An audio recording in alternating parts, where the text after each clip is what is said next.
Okay, so Bismillah ar-Rahman ar-Rahim. Okay, so inshallah, today will be the last session for the story of the Bedouin and the Caliph. We've already completed the story. So what happened last session was the Caliph accepted the Bedouin's gift, even though he had no need. Or kamal bi niyazi. So the perfection of needlessness. That's Allah doesn't need anything. But despite that, the Caliph, out of his bounty, out of his kindness, out of his generosity, accepted the Bedouin's gift. And then he told his officers on the way back, send him through the Tigris. So he also sees the Tigris. And that's what happened. He saw the Tigris, and then in awe, in astonishment, he fell prostrate and bent in humility. How wondrous it is that this Caliph, despite the fact that he is so close to the Tigris, despite the fact that he had no need for my jug of water, he accepted my gift. And he gave me all of this. And then Maulana gave his own interpretation of the story. So in the sections we read last time, he talked about we need to break our jars. We need to shatter our jar, the jar of the body. He talked about hunger and eating in moderation, how that helps. And then he said, a man in love, whatever he says, there's the fragrance of love that he can catch. So it's not just about what a person in love says, it's about the fragrance. It's about the state that's reflected in what they say. And then Maulana talked about going beyond appearances. Just like an idol of gold, you need to burn that idol, and then the gold itself, the essence is divine. The essence is from Allah. And then he says, Mard Hajji hamrah haji talab. If you're going for Hajj, go and seek a companion that's also going for Hajj. It doesn't matter if they're black or white. It doesn't matter if they're Indian or Turkish or Arab. What matters is they share your destination. They share your passion. Don't look at his figure and his color. Those things don't matter. The color of your skin, the language you speak, those things don't matter. What matters is your intention. So go and seek people who have that pure intention. And then Maulana said, this story that I told it up and down, because there is no beginning and there is no end. Where it ends, it begins, and where it begins, it ends. So this bounty of the Caliph drives the Bedouin to go to the Caliph again, one more time. It's a circle. It's not a story that has a beginning and an end. It's a story that begins, and then where it begins, it ends. Where it ends, it begins. It's a circle, like circle, whirling, right? So it's a circle. So it's just like lovers. There's no beginning, there's no end. Wherever you begin, that's your beginning. That's also your end. And then Maulana said, this is not a story. Nothing in the Masnavi is fairy tale. It's you. Everything is in you. Hasha lillah, in hikayat neest hin. This is not a story. No. It's our state. It's my state and your state. We are the Arab. We are the Caliph. We are the jar. All of that is in us. All of that is us. Zanke Sufi ba karo ba far bod. The Sufi is grand and glorious. Whatever is past must not be mentioned. So, and the Masnavi, there's nothing about the past. And the Qur'an, there's nothing about the past. Everything that's there, it's about the present. It's about here and now. Ham Arab ma, ham Sabu ma, ham Malik. So we are the Arab, we are the jug, we are the king. We are all of these. Jumle ma yu'faku anhum man ufik. And he quotes the Qur'an. Just like people didn't understand what the Qur'an was about. And they were thinking it's stories from the past. But it was because they turned away from the divine message, and Allah turned them away more and more. So Maulana is saying, if you don't realize that what's in the Masnavi is here and now, that's again your situation. You're turning away from the truth, and then Allah will turn you away more and more from the truth. And you will be veiled from, or these wisdoms and truths will be veiled from you. So yeah, inshallah, we're going to continue this section today from, I guess the last verse we read was this one. He that has been turned away from it shall be turned away. So inshallah, let's read that section again and talk about it, and then we can move on to the next section. Any reflections, thoughts on the previous section before we move on to the parts we've read so far? Yes, Kansa. To be frank, I didn't quite understand The part where you are everything. You are Mhm. the Arab and the jug and the king. So yeah, Maulana is talking because, some people read these stories and then they think, okay, Maulana is just telling us a story about something interesting that happened in the past.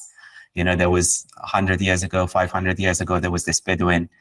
But Maulana again and again reminds us, no, I'm not talking about something that happened in the past. I'm talking about you. I'm talking about you and Allah. Allah is all needlessness. You're all need. That's taking the jug to the Caliph. That should happen now and here and now in you, inside you. You should be in taslim to Allah. I'm not talking about some Arab some time ago in some desert. He says this again and again in different stories. Even the story of Moses and Pharaoh, Musa and Pharaoh.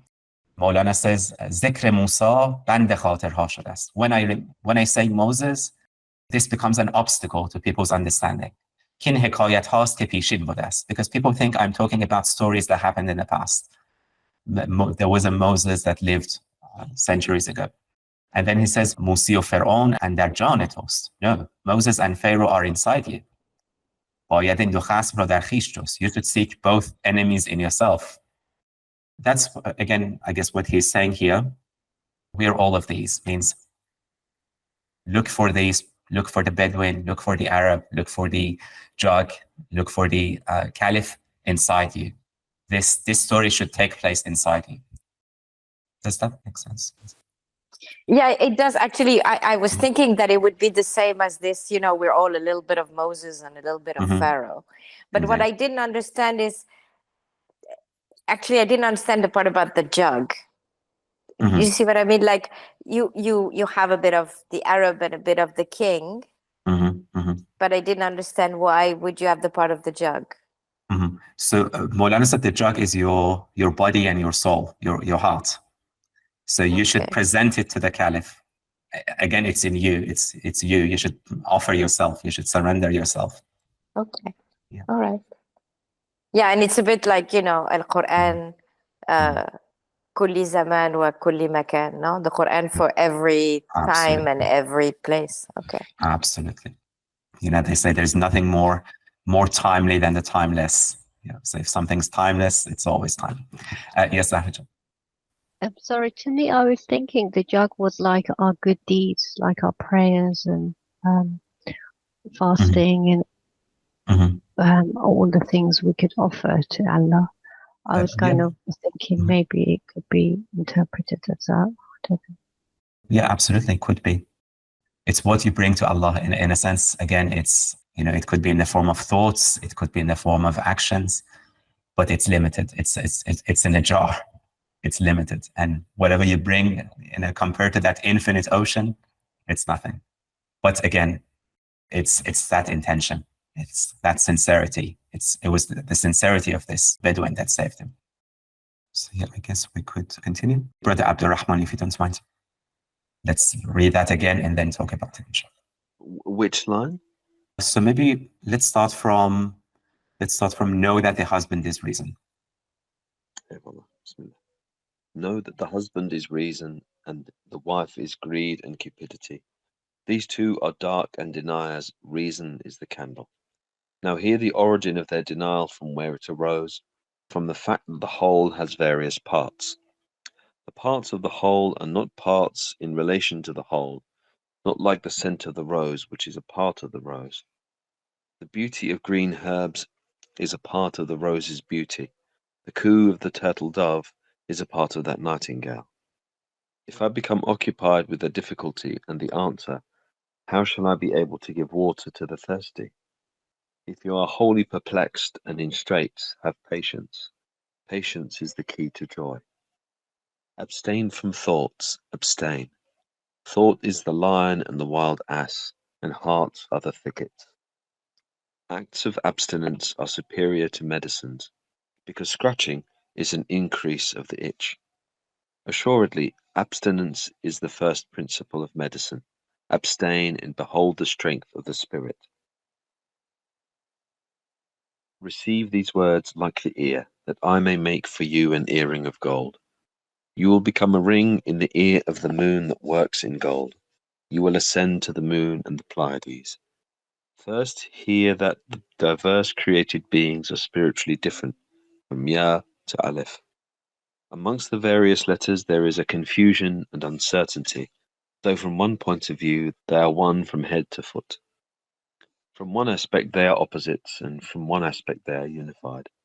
From one aspect they are a joke, and from one aspect they are serious. Therefore the resurrection is the day of the supreme inspection. Inspection is desired by him who is glorious and splendid. Whoever is like a fraudulent Hindu, for him the day of inspection is the time of exposure. Inasmuch as he has not a face like the sun, he desires nothing but night like a veil. Since his thorn has not a single rose leaf, spring is the enemy of his conscience. While to one that is roses and lilies from head to foot, spring is a pair of bright eyes. The unspiritual thorn wishes for autumn in order that it may jostle with the rose garden, and that it may hide the beauty of that and the shame of this, so that you may not see the colour of that and the colour of this.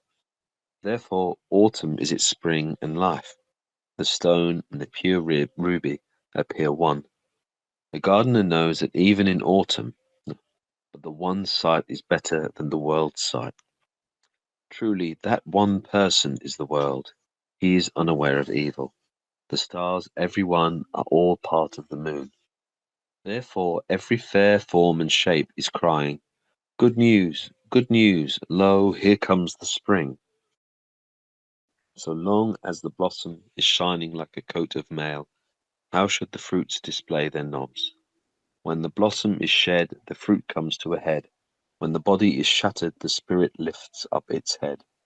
The fruit is the purpose, the blossom is its face. The blossom is the good news, the fruit is the bounty for it. When the blossom was shed, the fruit becomes visible. When that diminished, this began to increase. How should bread give strength until it is broken? How should uncrushed clusters yield wine? Unless flavored oil is pounded up with medicines, how should the medicines by themselves become health-giving? Okay, so the first verse, Maulana says, no, Maulana is again interpreting the story for us. عقل را شودان و زن را نفس و طمع. So consider that the husband is the reason and the woman is the nafs, which leads to greed, leads to wanting more and more. And that's why in the beginning of the story, the wife was always, pushing the husband, what's wrong with you? We need to have more. Why are we so poor? And the husband is the reason. Now, these two are dark. But then Maulana mentions another aql, the intellect that's like a candle. So you have a dark intellect, which is the intellect that's tied to nafs, and then you have a bright intellect. You have a bright reason. So Maulana differentiates between aql juzvi, the partial mind that doesn't know the truth, and then the aql kulli, the reason that knows the truth and is attached to the whole, attached to Allah. Just like there's a differentiation between nafs ammara, which is a nafs that's tied to this world, and the woman in the story in the beginning, it was nafs ammara, and then she changed. She became nafs mutmainna, and she became a soul at peace. So these two are deniers. Reason is the candle. And then he says, now, if you want to know where denial comes from, it's because there are different types of whole and part. Because when I say whole and part, many people get confused. So you might think, oh, I'm a part of Allah. And that's, if you understand it literally, it's the wrong understanding, because Allah doesn't have parts. It's not like the fragrance of the flower that's part of the flower. And then Maulana gives an example. He says, because the rose is the most beautiful. Everything that the grass has, the rose has, and it has more. So this is a different type of juz and kul, different type of part and whole. It means when you have the rose, you also have the grass. You also, that's included. That's there. Chunke sad amad 90 ham pish mast. When you have 100, you already have 90. When you have Allah, you already have everything. Everything's there. So this is what Maulana means by juz and kul. It doesn't mean that a part of a part of Allah in a literal, that's the wrong way of understanding it. And the melody of the nightingale, it includes all other melodies, because that's the most beautiful melody. So when you hear the melody of the nightingale, it is as if you've heard the melodies of all the other birds. But then Maulana says, no, there will be some people who disagree and say, no, this example is not the best example. Other birds also have beautiful melodies and things like that. There will be people who disagree with me, but I'm not going to get into answering them. I'm not going to answer them, because if I want to answer all these difficulties, my job here is to give water to the thirsty. I'm here to quench the thirst of those who thirst for Allah. I'm not here to answer theological questions. So if you're filled with questions, have patience. Have patience. Patience is the key to joy. And don't think too much about such things. Abstain from thoughts. Sometimes people get into more difficulty because they think too much. It's just like you scratch yourself and then the scratching gets worse. So sometimes some of these intellectual problems, the more you think about them, the more lost you are, the more confused you become. Abstain from thoughts. So ihtima is, when you go to the doctor, sometimes the doctor gives you a medicine, or sometimes the doctor says, no, abstain from drinking this or that, abstain from eating this or that. That's ihtima. So abstain from such thoughts, because these thoughts are like lions that come and destroy all the animals in your forest of heart. احتماها بر دواها سرور است. Abstinence, prevention is better than any cure. زانکه خاریدن فزونی گر است. Again, this گر is an illness where you have to scratch yourself. I guess it's like scabies. So the more you scratch, the worse it gets.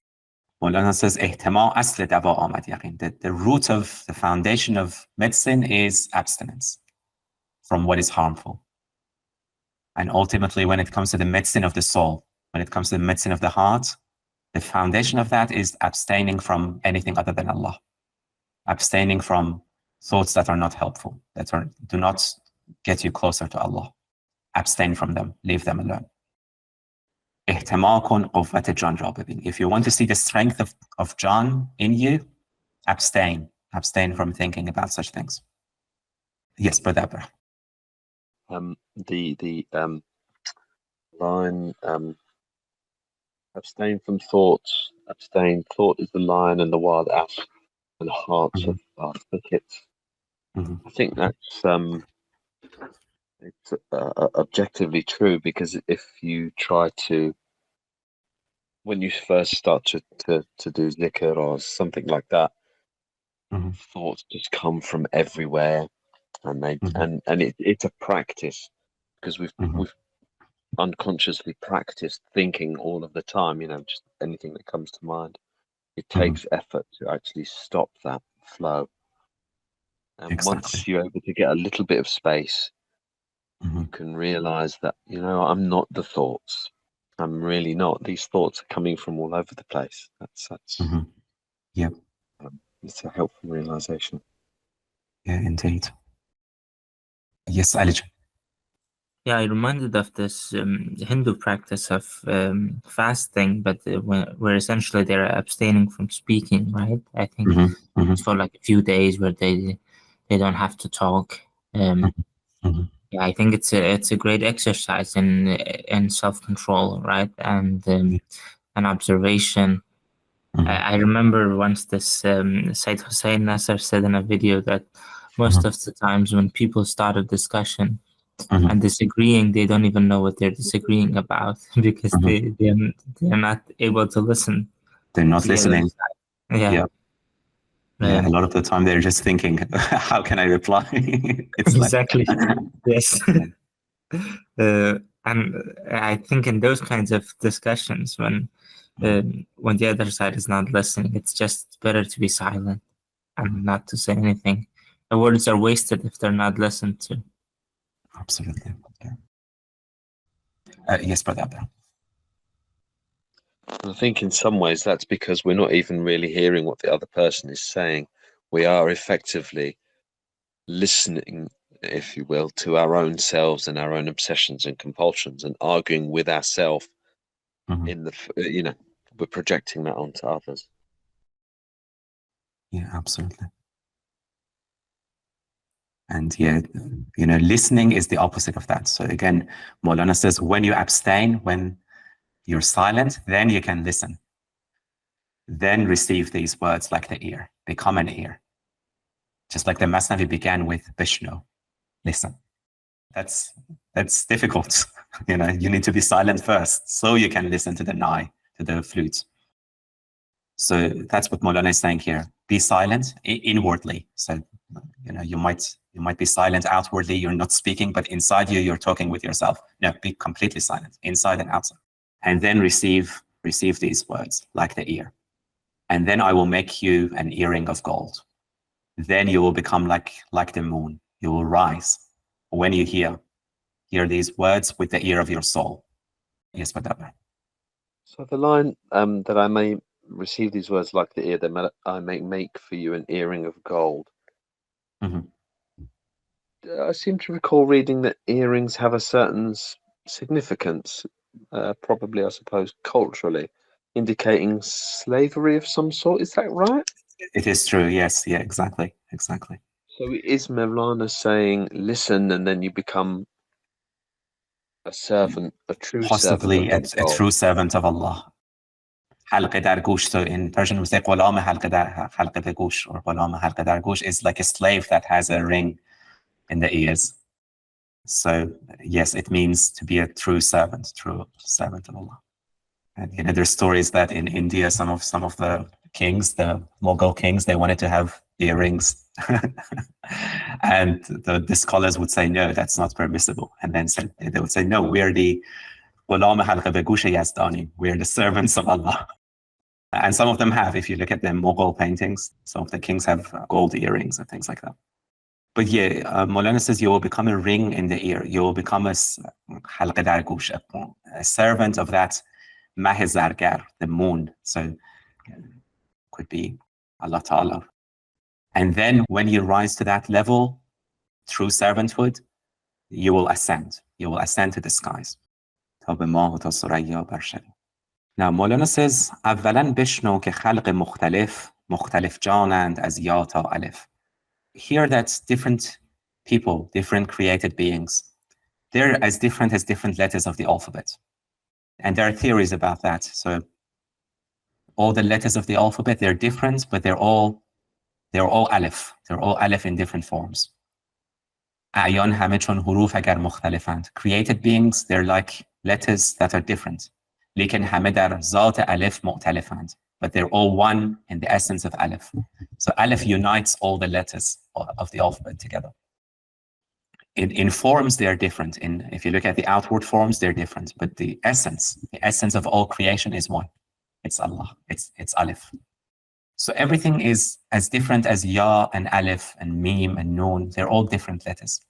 But when they come together, individually, if you look at them, they're different. They're confused.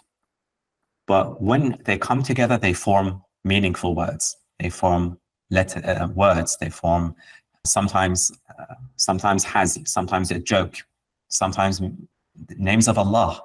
They all are made from letters joining each other. These different letters, which are outwardly different, but they all come together. They all form a unity and union.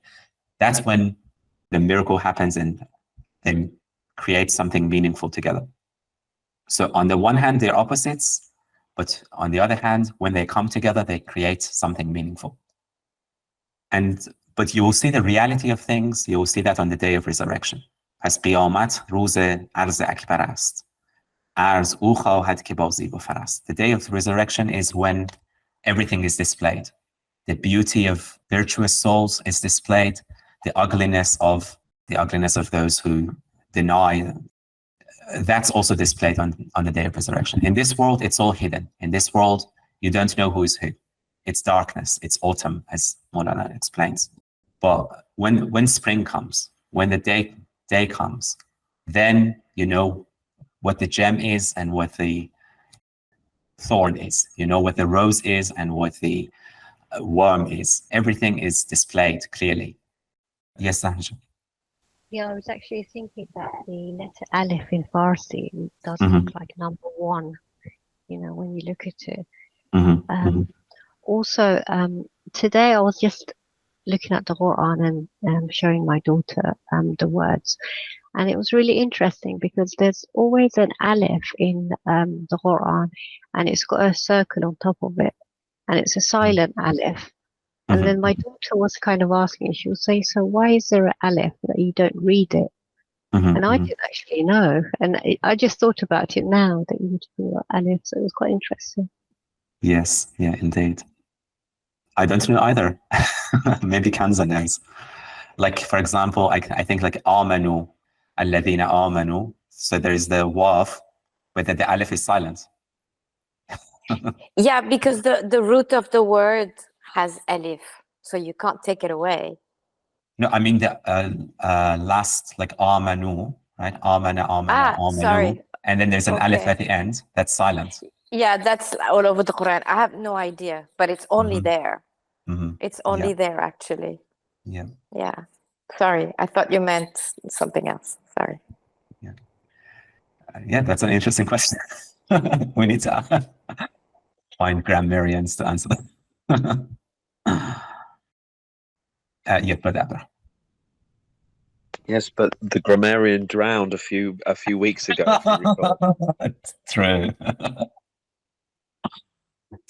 True. Yeah, so Maulana says, چون ندارد روی همچون آفتاب, that those who don't have bright faces like the sun, they like the night, because at night no one knows who they are. Like a thorn. A thorn doesn't like the spring, because in the spring roses bloom, and you know where the roses are, you know what the thorn is, everything's clear. So the thorns don't like the spring. They like the autumn. But lilies and roses, they long for spring to come.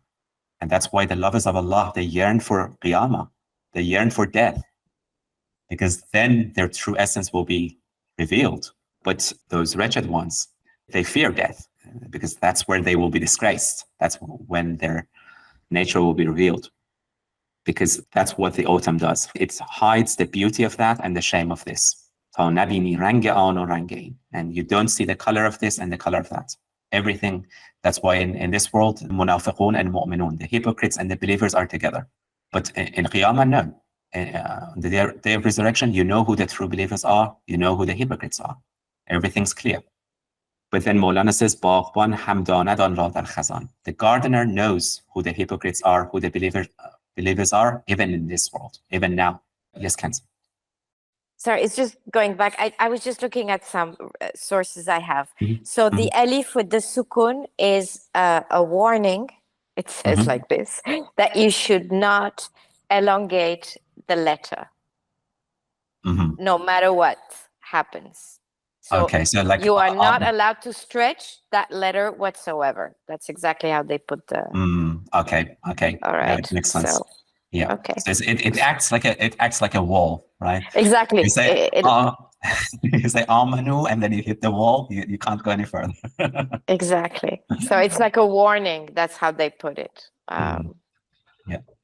Yeah, thank you. Sorry about that. It was just to answer Zahra's question.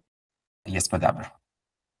Placid Ya and Aleph make me think of Surah Al-Asr insofar as the letters need to come together to make meaningful words rather than just inarticulate sound. And we need to come together to enjoin truth and to encourage each other to patience. And those things are what begin to craft meaning. That's what that said to me. And then about death and what have you, it just reminded me of the ayah. If the home of the hereafter with Allah is exclusively for you out of all humanity, then wish for death if what you say is true. Exactly. If this is your claim that we have the hereafter, we are the chosen ones, wish for death, but you don't. You don't, because you love this world. So باغبان هم داند آن را در خزان. The gardener, even in autumn, the gardener knows what the thorn is and what the rose is, what the ruby is and what the stone is. So the gardener, again, could be Allah Ta'ala and awliya. They know the hypocrites, they know the believers. That one person's sight is better than the whole world, because the whole world doesn't see the true essence of things. But this one person looks at the essence, not at the form, looks at the heart, not at the appearance. The whole world is that one person. The whole world was created for that one person. So this is interesting because ablah, we use it negatively, ablah, like a foolish person. But here Maulana means in the sense of someone who doesn't know anything other than Allah. And elsewhere in the Masnavi, he explains, there's a hadith that أكثر أهل الجنة البلح. The people of paradise, most of them are foolish. Most of them are simple-hearted, means they don't know anything about other than Allah. And then Maulana says, what I mean by ablah is someone who's bewildered, someone who's in awe, just like ablahana and zanana daspor. Those women who looked at Joseph and cut their fingers, they're ablah. They're unaware of anything else. They're absorbed. They're immersed in just beholding the beloved, looking at the beloved. Nothing else matters. That's the ablah, unaware of anything else, absorbed. So that one person is absorbed in Allah. And all the stars, so here the stars are the awliya, all the stars are part of that moon. So like all awliya are stars from that moon, which is the Prophet ﷺ. They're all getting their lights from him. The stars are all part of the moon. So you look at the stars, you're guided towards the moon. And you hear good news. You hear good news from all these forms that spring is coming. And when spring comes, you see the blossoms shining.